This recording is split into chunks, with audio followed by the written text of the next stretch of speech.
Welcome to the Marketing Boost Solutions Podcast. Join host Marco Torres, along with expert guests, as they deliver incredible, proven solutions to your marketing challenges in each power-packed episode.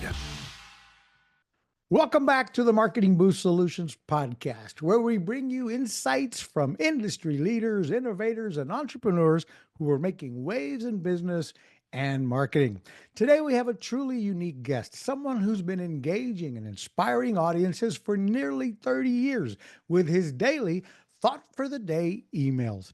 He's a media veteran, a master communicator, and now the author of 20 Years of Internet Humor and some other interesting things. A hilarious and insightful collection born from decades of sharing wisdom, wit, and a little bit of daily humor. Our guest, Bill Williams, started his career in media and broadcasting, working with major institutions like FEMA, the White House, the U.S. Secret Service, and several Fortune 500 companies. From Washington, D.C. to Ohio, he's worn many hats: the journalist, university professor, communications consultant, and even a registered investment advisor. But what truly sets Bill apart is his passion for connecting people through humor and wisdom. For 3 decades, he's been sharing a free daily email that has touched thousands. And now he's transforming that content into a book series and exploring new ways to spread his message. Today, I'll be asking Bill, why did he start sending out those emails over 30 years ago? And how humor evolved in the internet age? And especially, what lessons can business owners like you learn from consistently engaging an audience for decades? We'll dive into all of that and more, so get ready for a conversation that's equal parts wisdom, humor, and marketing insights. Let's welcome Bill Williams to the show. Hello, Bill. Hi, Marco. Thank you very much for the invitation. I appreciate it. My pleasure to have you here with us. And look, I'm looking forward to this conversation from someone who can bring some humor and wit to the business world. I think that's pretty cool. So again, let's get started. What started you on this journey of emailing and building an email list 30 years ago? And shoot, that sounds like longer than I've been on the internet. Back when everybody had an AOL account, I imagine was how you started. Well, that was back in the day, and let's face it, email was something new. As a matter of fact, the internet was new for that matter. Back in the day, I was managing a group of financial advisors, salesmen, insurance salesmen in the Midwest, and keeping in touch was a problem because what we had to do then is carry a big pocket full of quarters and a pager. And when the pager went off, you'd have to try to find a payphone. And everybody had emails, but it was something new and they really didn't pay that much attention to it. So I was telling my guys that I need for you to check your email. So I'd start sending out a thought for the day, typically humorous or inspirational or something that would catch their attention. And it worked. They started paying attention to it and checking it on a daily basis. And then even better, they started sharing some of these jokes and things with their clients and their sales went up. That's not a bad deal. Yeah. And then some of these clients said, hey, could we get on that list too? And email doesn't have postage, so why not? And the email list just grew. And I'm not with that company anymore, but I'm still sending these things out. That was in the mid 90s. And Wow. now, about 30 years later, people are still getting these things 5 days a week. I've got folks all over the U.S. that I've never met. I've got people in Europe. I've got people in India. I've got people in Australia that have all glommed on to my thought for the day. So it Wow. was just an idea to keep a business going and get some salespeople to have some results. That is an awesome story from the beginning of building an email list. I was an email marketer back in the mid 90s as well. That's how I got involved in internet marketing. Back then, most everybody had an AOL account. I mean, AOL used to mass mail everybody these discs, free internet for a week or whatever it was, 30-day trial, and $19 a month after that. And you'd log in and some crazy noise. Took you forever to log in, but people loved email. And people would, to get their $19 a month worth of AOL, they'd log in and they'd get that. Back then, your computer would ping, "You've got mail," and people would read their email. And shoot, I had my garage filled up with servers and emailing tens of thousands of emails uh, to the point where I think I was a spammer before they called it spam. It's But now we anyway, know who to blame.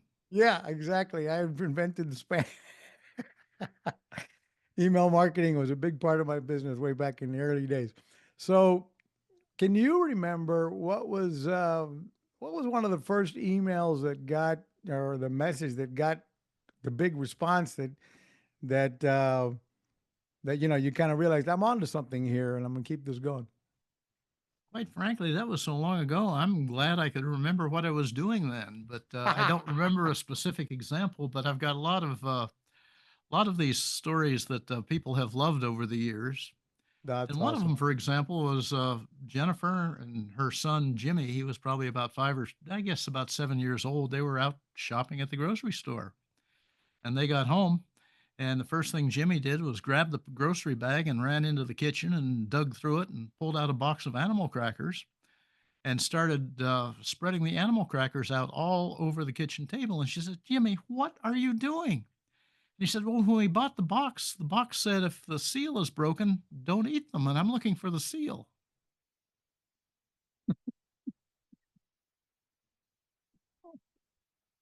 That's too funny. Did you ever imagine that what you started 30 years ago would evolve into a book series? It never crossed my mind until actually about 2 years ago. I started cleaning up my computer and said, "What am I going to do with all this?" And the light went on. I've never made a dime off the emails. So I thought maybe this is a way to, make it have paid off over the years. So, how do you come up with how have you or how did you come up with your daily content to keep it fresh, and so forth?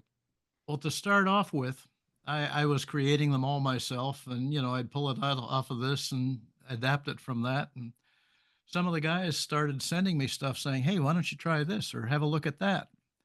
And I got a regular supply of really good material from my readers. And I got to the point where I had far more than I could use. And right now, I've probably got 2,000 that I've never even finished editing. Wow. So there's certainly no shortage of material.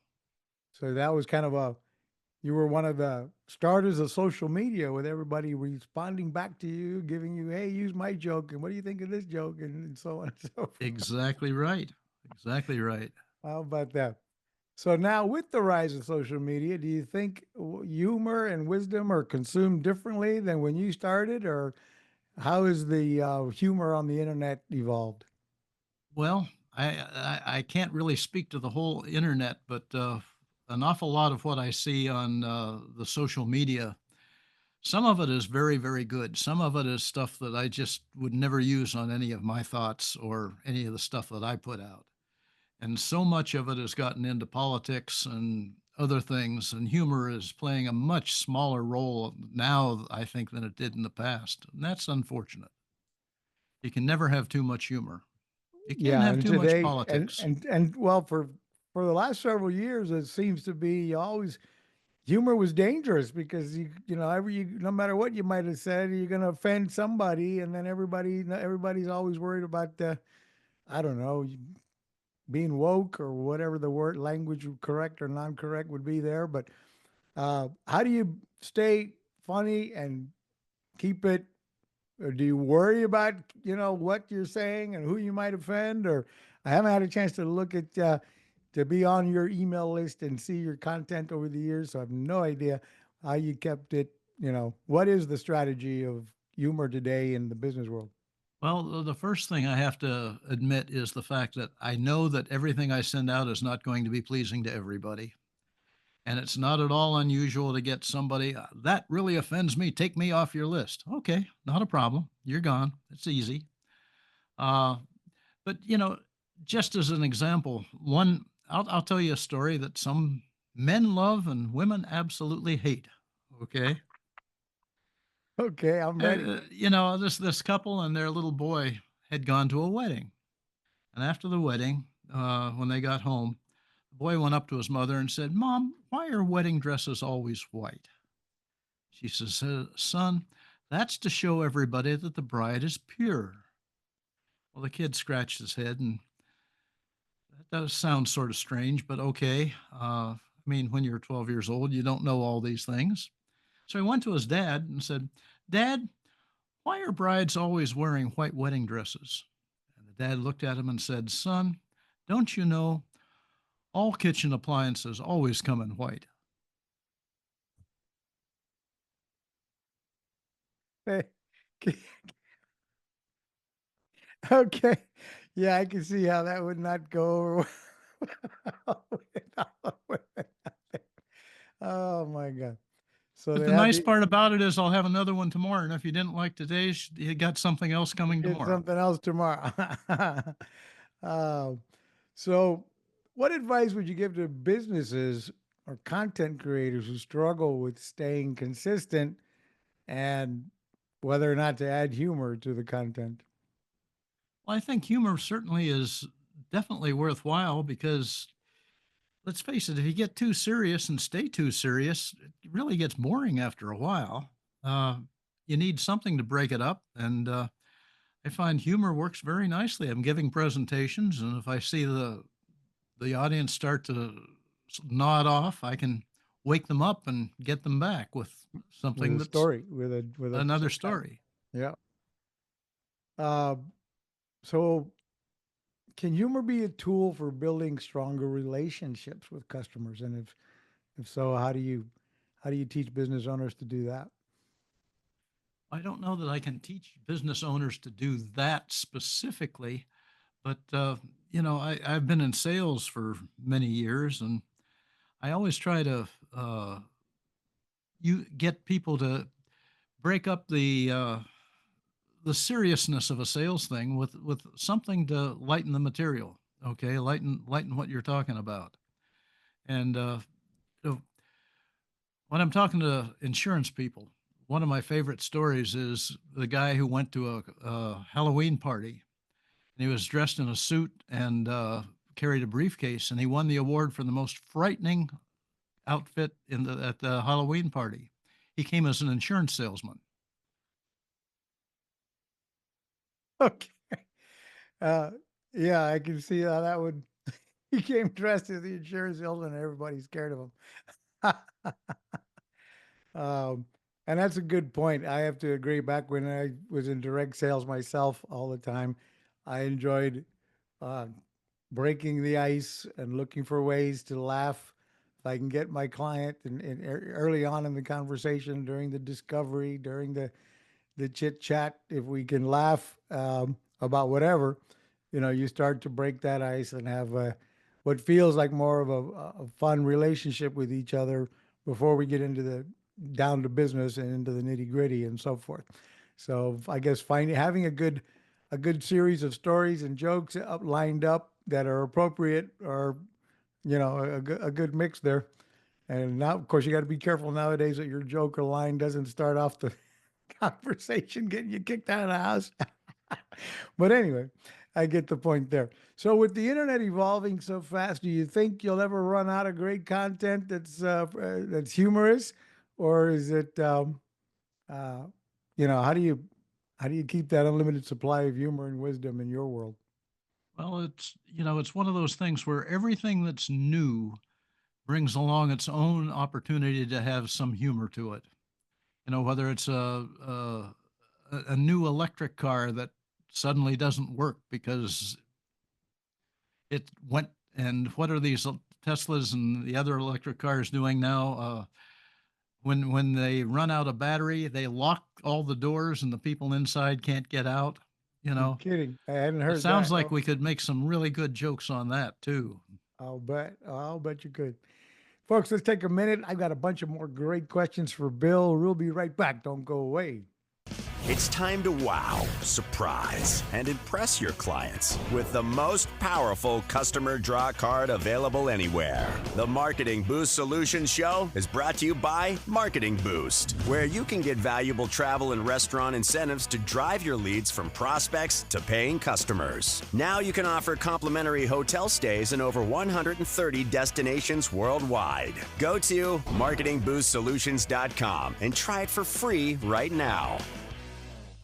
You just heard from marketingboost.com, our sponsor, folks. If you're in business for yourself and you haven't thought of ways to, one, add humor and what have you to your repertoire, you got to get Bill Williams' book, which we'll be talking about in just a minute.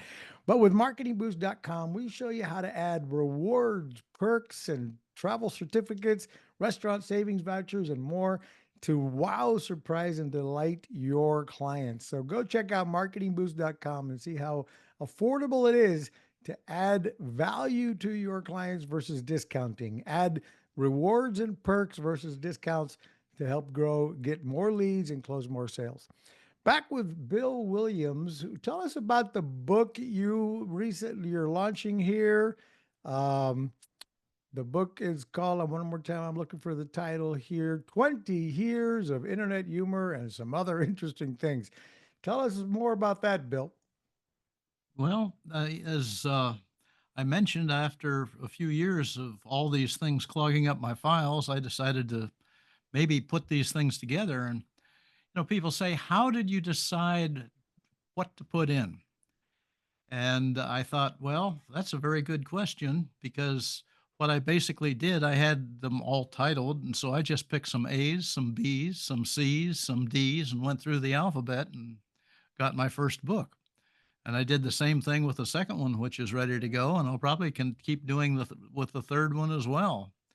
But I do have plans down the road, because there are some topics that come out on a regular basis, and kids are one. So I'll eventually be having a book that's just about kid stories, or religion, or marriage, or aging. Oh my God, there are so many things out there about those of us that are getting older. And I'm certainly in that category. And that would make several volumes right there. Cool. And so where can we find this book, Bill? Well, right now it's on Amazon and Goodreads and Books A Million and Barnes and Noble and most of the major book sales places, online and in the brick and mortar stores. And it's available on email. I don't mean email, but an ebook, and it's also available in a paperback. And at the moment, it's going for $2.99 as a special low price on the ebook. It'll be going up to $9.99 pretty soon here. Cool. Let me share my screen real quick on Amazon and show you guys what it looks like. 20 Years of Internet Humor. Is this the book, correct one I'm looking at here? That is the book. And it's available for $2.99 on Kindle, and 20 Years of Internet Humor is available for you right here online. Let's take a look at one of your other pages as well. Well, that didn't pop up right. Hang on a minute. Looks like I lost the page. Thought I had it ready to share. We'll stop sharing at the moment. So I understand you're a guest speaker as well occasionally, or what do you, is that, did I miss that or did I get that correct? No, yeah, I do a bunch of training for insurance companies because I've been doing that for 30 years plus. That's what got me into the internet humor thing. But prior to that, I was a writer, a script writer, a motion picture and television producer, worked in radio and television, taught at a couple universities. So I did all sorts of things to, make a living. Because I saw that, and that background, you probably looks like you've reinvented yourself a few times along the way. But so when it comes to being an entrepreneur and changing directions as often as you have everything from working at the White House, FEMA, et cetera, what words of wisdom would you give to business owners and encourage them to keep battling that battle, to stay at it and take continue down that lonely road sometimes? Yeah, and it can be lonely. I've started quite a number of businesses, and most of them have worked quite nicely, although there have been a few that one of the things that I learned is a great idea whose time has not come is a really rotten idea. I before I got into this, I had another publishing venture. Actually, it was voted one of the best business plans of 1984, and it was for a whole series of travel guides to take the interstate highway system, highway by highway, and tell everybody what's at the next interchange and where you can get whatever kind of gas or whatever kind of food you wanted. And at one time, I had in my basement a diagram of every single highway interchange in the United States off the interstates. We put this first book together, and it was absolutely well received, except for the fact that it was being promoted by a major credit card company. And when it came out, it was also Black Monday in 1989 when the market crashed. And then as soon as that happened, something else came out. It's called GPS, which Oh, basically had everything that we had, and it was totally free. oh, Lord. So yeah, you were the building the GPS content, and they freaking launched before you did. Your idea was over. Oh God. Yeah, I can imagine that was disappointing. We're taking a minute to share your website, folks. If you'd like to find more on Bill Williams, go to internet-humor.com, and here you can get started and sign up for his his daily fun email humor list. Get the internet humor. Or you can book him as a speaker. Reach out to him and contact him for conversations about uh, working with him or getting more information on adding humor to your business. All of these are in the show notes down below, links down all of this. We're going to be right back to ask some more questions of Bill as we hear from our sponsor. Don't go away. We'll be right back. Is your business on autopilot yet? Do you have automation in place to capture, nurture, and convert prospects into clients via email, SMS, ringless voicemails, appointment setting? Get all the inbound and outbound marketing tools in one place. Go to marketingboostsolutions.com for more on automating your business so you can make money while you sleep. Well, you just heard from automationbooster.com. Guys, I've been an internet marketer since 1996, and I've never seen a product so robust and complete as automationbooster.com for your business. If you don't have everything, a CRM that helps you automate your lead generation, nurturing them with email, texting, voicemail broadcasting, calendars, building the funnel builder, landing pages. We'll give you over 100 templates that are pre-built for all kinds of industries, with ideas, with marketing boost incentives built in to help you capture leads, nurture them, and reward them with perks and rewards. Check out automationbooster.com. I've never seen anything so affordable that does all your inbound and outbound marketing tools in one place. So check out automationbooster.com. And we're back here with Bill Williams talking about his amazing book with humor. Bill, enlighten us. Tell us another story. What was one of the most, as you might recall, what might be one of the most engaging stories that you've got most feedback or growth from your internet list along the way? Well, one doesn't have much humor to it, but it is a very touching story that's been very popular. I'd That love to hear. took place many years ago when it was the middle of winter, and this lady was walking down the street, and she saw this little boy, maybe 10 years old, standing in front of a shoe store, and he was barefoot.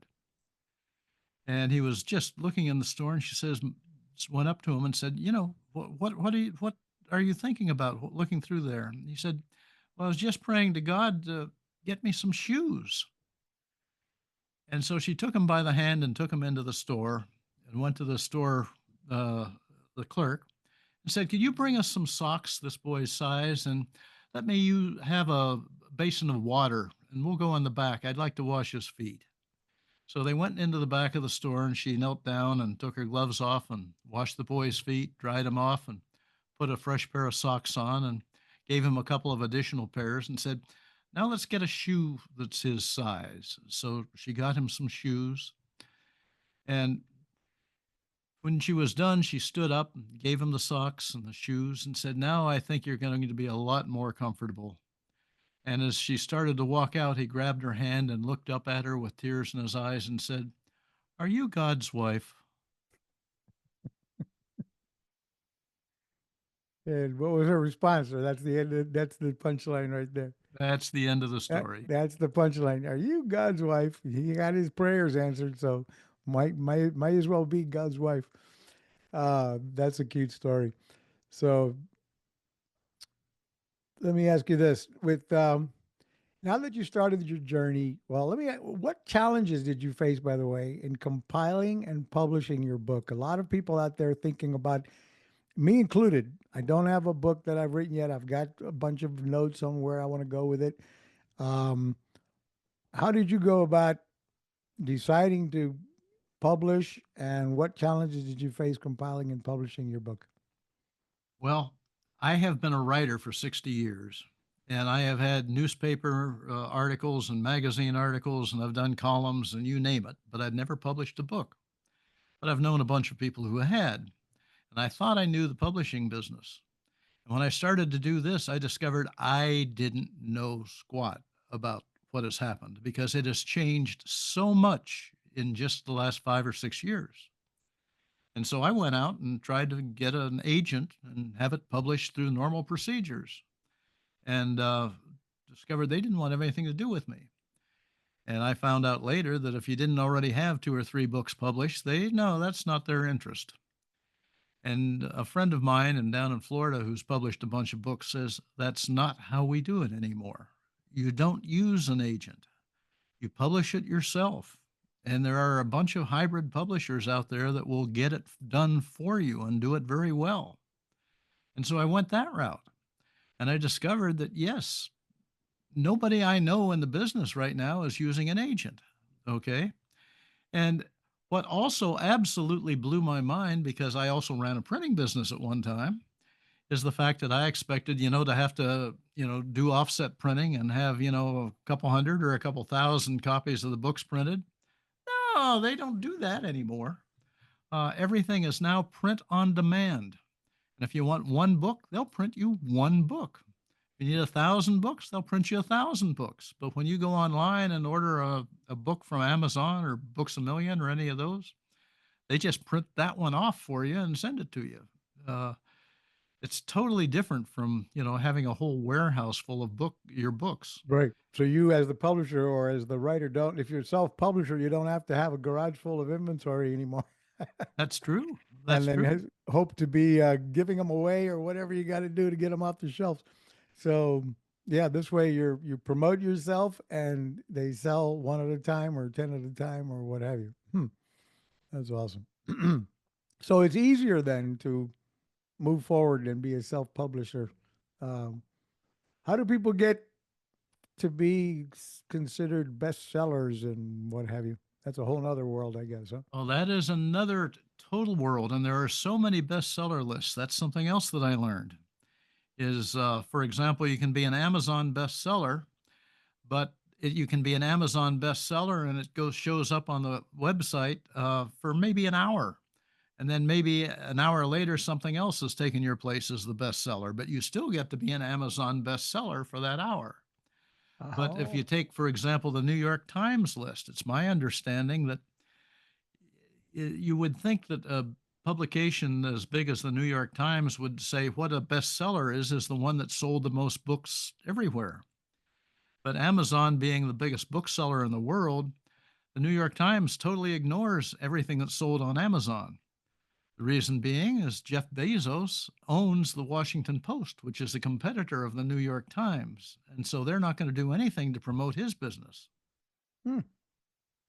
There's an So awful lot of they're politics counting in the, books sold everywhere but Amazon. well, and there are a bunch of other bestseller lists, the USA Today and many others, and they all have their own criteria. Some of them I was looking at pick the bestseller list as during the best 3 hours on a Thursday this week. Wow. So bestseller doesn't have to be the one who sold the most books across the country. How about that? So, folks, I've got another offer for you, something to tell you about. Uh, if you're in business for yourself, do you realize Harvard studies show that reviews, people will make a decision to buy whatever product or service you have based on your reviews. Uh, and generating reviews is super imperative, and you need a constant flow of these reviews and testimonials because they also look at the time. If your last review was 6 months ago, it's irrelevant. They're looking to see reviews from last week, yesterday, an hour ago. And so you've got to be consistently generating reviews and of course responding to the negatives and so forth. So if you need a way to solicit more reviews, and trust me you do, you want to check out trustbyreviews.com. Trustbyreviews.com is a tool that helps you manage your online reputation, helps you solicit reviews in a way that's kind of a private world. As they give you their feedback, you kind of control and are able to push them. If it's negative, you have a mostly private conversation. They can still publicly click a button and publish their negative review publicly. But it's encouraged if they give a 3, 4, or 5 star, you're easily pushing them to push reviews wherever you need them, whether it's Better Business Bureau, Trustpilot.com, SiteJabber, etc. Google reviews, Facebook. All this platform embeds them all so you can push reviews to different third-party review sites and help you grow your SEO, help you grow your visibility online and your credibility as your reviews may show. So check out trustbyreviews.com. We're back here with Bill Williams talking about adding humor to your daily life as well as your business. Bill, what final words, if you had what would you leave our listeners with, one thought of the day right now, and what would it be? Well, I try to get everybody to wake up with a smile, which is why I send these things out. And they go out so that when you wake up, it's in your email box. And it's a great opportunity to start with something that is pleasant as opposed to some of these emails that we get. And there are just so many reasons for doing something like that makes your clients happy, your readers happy, the people you're associating with happy. If you're watching us on YouTube right now, you can find or see W.G. Williams here at internet-humor.com. Come here to read his testimonials about his services, book him for your next live event, or order his book.